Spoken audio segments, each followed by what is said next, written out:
Hello everyone! Today I'll be working on a weaving blank for a future set of bags and talking a bit about the author Tamora Pierce and how her books have influenced my life. I hope you enjoy. My name is Took. I'm a disabled genderqueer weaver who's had life take odd turns, but who knows that even tattered and worn yarn still has value, and that tired joints and health flares don't have to stop the journey.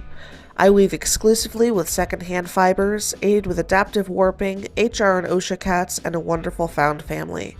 Welcome to Hawksong Weaving, where all our paths are a little bit warped. First, a bit of an explanation onto why I've developed this adaptive warping method. I have hypermobile Ehlers-Danlos syndrome, which has cascaded into postural orthostatic tachycardia syndrome. So for time's sake, know that I have joints that don't work, and if I shift positions too quickly, I get pre-syncope or pre-fainting symptoms. All of this comes with chronic pain, so for a lot of reasons, a traditional warping board doesn't work for me, along with being really expensive and taking up a lot of space in my small studio. So I use an accordion coat rack as my warping board. It's nice and neat, it contracts into a nice smaller space, and I can adjust it as I need to. And I don't need to be up and down and all around and having tachycardia, or racing heart, that stresses out my medical alert cat Penelope. All told, this winding of the warp took me about 15 minutes. I've gotten feedback that folks don't prefer it when I speed things up, so enjoy some soft music and eventually we'll cut to the next part of this weaving project.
And time for a wave from the goth IT worker partner.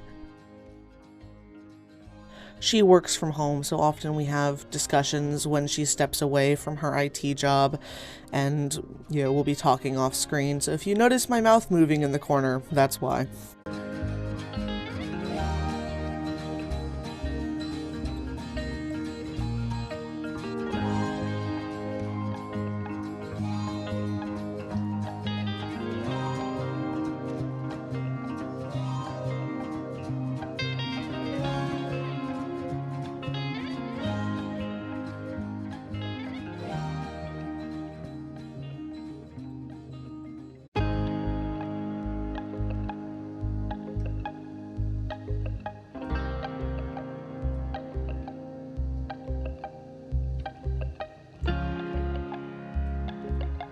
I'd like to thank you for watching. If you'd like to support my work, some free ways to do that are to like, subscribe, or follow, and share. This applies to other small artists as well. It's a great way to let the social media algorithms know that this is content worth watching. If you'd like to support me financially, there's a Buy Me a Coffee linked below, which acts as sort of a tip jar. Also, now that there are so many of you absolutely fantastic and wonderful subscribers, I've been able to link the online Hawksong Weaving shop, so feel free to check out the unique handwoven products. This next bit is absolutely a joke, but just in case, in this economy, I won't say no. For $1,000 a month, you can tell me that I'm not actually disabled, I'm just lazy, and to try whatever yoga, juice cleanse, snake oil nonsense fixed your cousin. Feel free to message me and I'll get you my payment deets. I take Cash App, Venmo, and PayPal for this nonsense.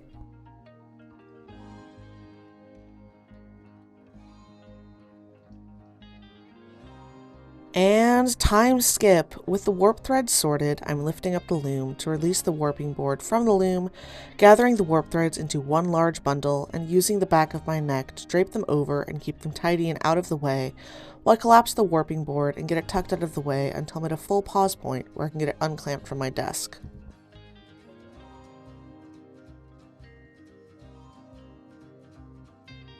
I use terry cloth towels to cushion the warp threads. This helps prevent the finished weaving from being tighter at the ends and looser in the middle, creating a sort of sausage profile in the weaving.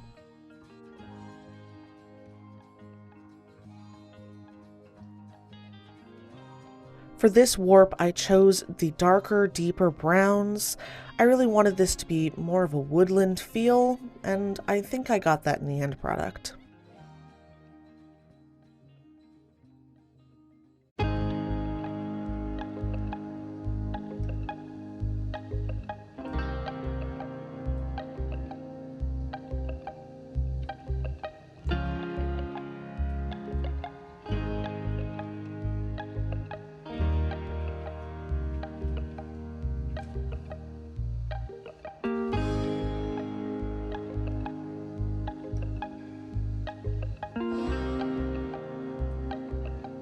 The way I warp has me cutting the warp loops at the end of winding the warp. This is what's easiest on my body. It won't work for everyone, but that's okay. This isn't a great angle, but I'm being careful to pay attention to how the warp threads are laying on the back bar of the loom, and the right hand thread goes through the smaller hole in the rigid heddle reed. It's not critical, and some minor mistakes aren't the end of the world, but it does make it easier to keep the tension of the warp threads even across the entire weaving.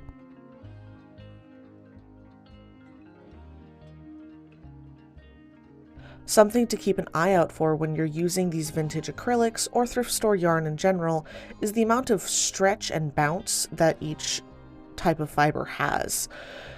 This one had some yarns that were a bit stretchier than others, which made it less of an ideal warp for a beginning weaver. I've got practice at this, but if you're just starting out as a weaver, make sure you're doing all one stretch warp, if that makes sense.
Attaching the warp to the bottom apron bar is pretty easy, especially for these acrylic weaving blanks that will be turned into other sewing projects. I finger comb it, get it separated into bits about 4 to 5 warp threads wide, separate these bits into 2, and then do a half hitch tie to the apron bar.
Now finally the fun bit, the weaving, or the fun bit for most people. I chose this dark green with these copper flashings, and I think that it's going to be absolutely gorgeous on top of these dark browns, these deep browns. But let me know what you think.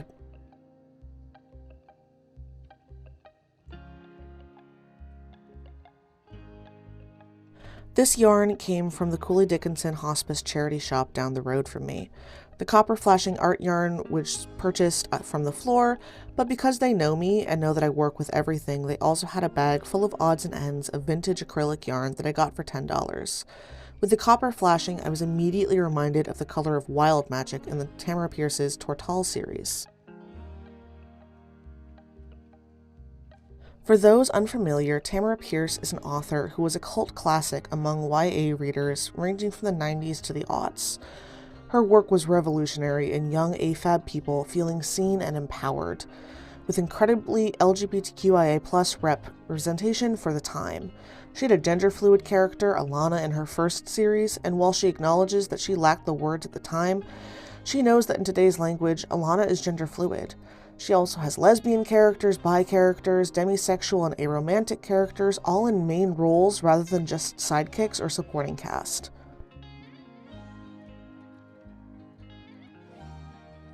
And unlike other authors of the 90s and aughts, her work and her characters hold up, and she didn't turn out to be an Umbridge.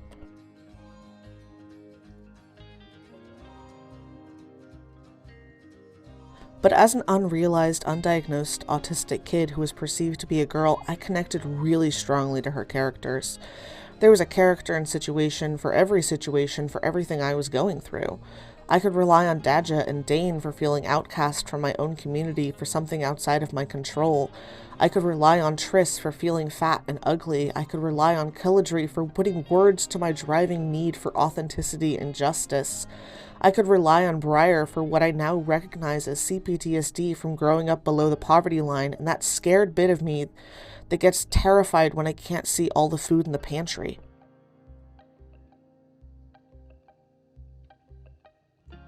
But mostly for me, it was Sandry and Dane. They were both outcasts in their own way, stubborn and righteous to a fault, uncomfortable with lots of people, but able to force themselves through it.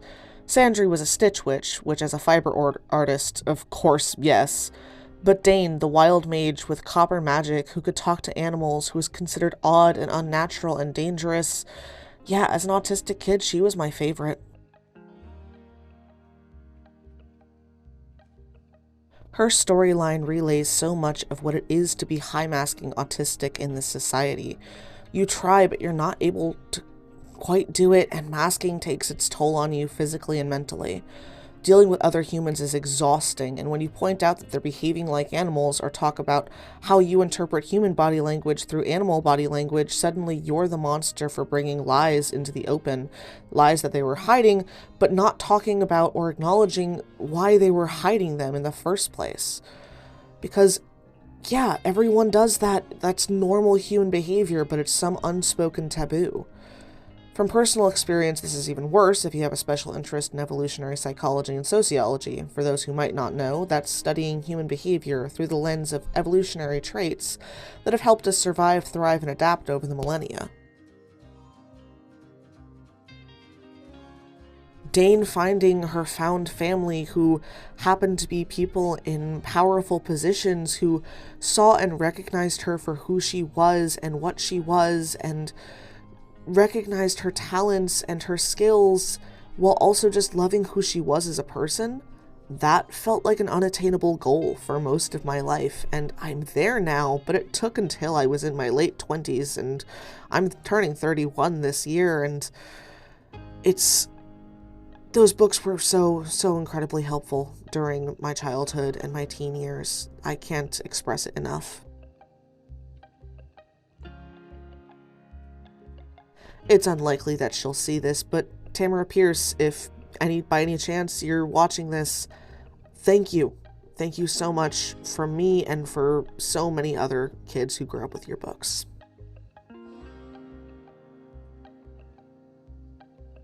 For now, I'll quit yapping and just have some cozy weaving, but yeah, Tamora Pierce. If you haven't read her books, I cannot recommend them enough.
Now tying off the weaving blank fringes. For scarves, I prefer to do 2x2 warps tied into a fringe of 4, but we'll do a double sliding knot of 3 if I don't have a wide enough warp.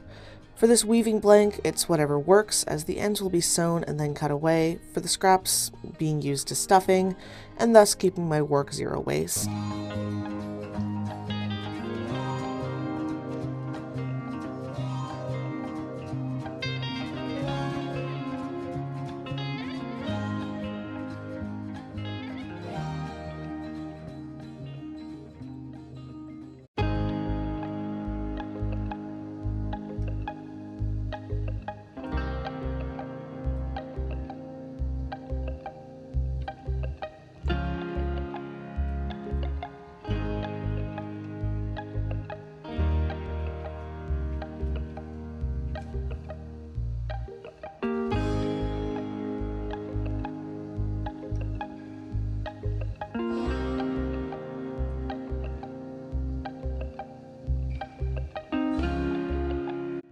Making sure to collect all the scraps, they go into a jar underneath my desk, making sure that everything's zero waste once again.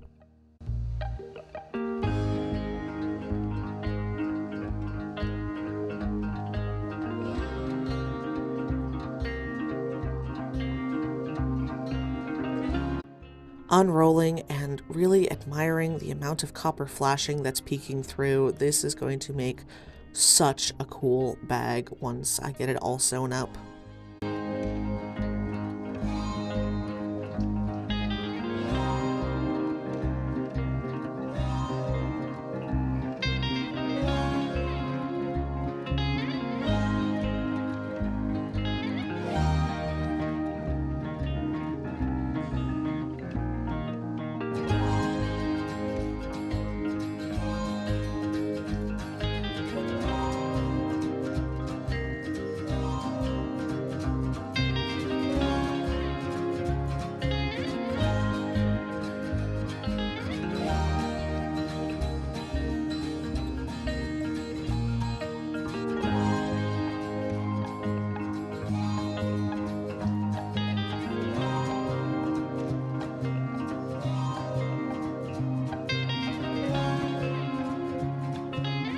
And of course, Miss Penelope had to poke her nose in, and in her defense, I was getting a bit dizzy at this point, but I just wanted to finish tying this off, and so I was not listening to her as I should have. She was right, I was wrong. It's very annoying when she's constantly right.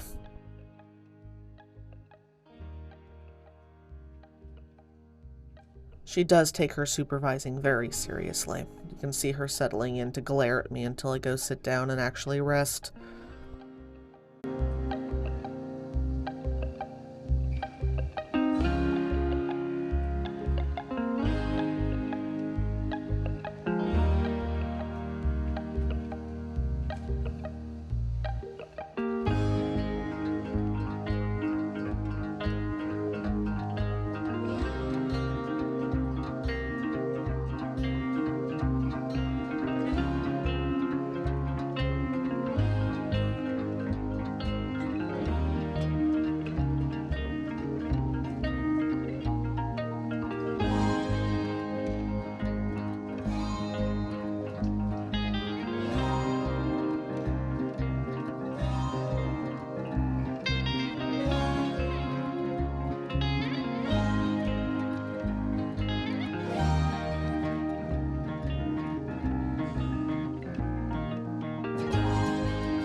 But I'm all done. Thank you for coming along as I wove a weaving blank from different thrift store yarns and babbled at you about Tamora Pierce. I'm so glad for the odd turn that your path took that brought you here. Thank you for spending time with me at Hawksong Weaving, where we're all a bit warped, and I hope you have a truly excellent week.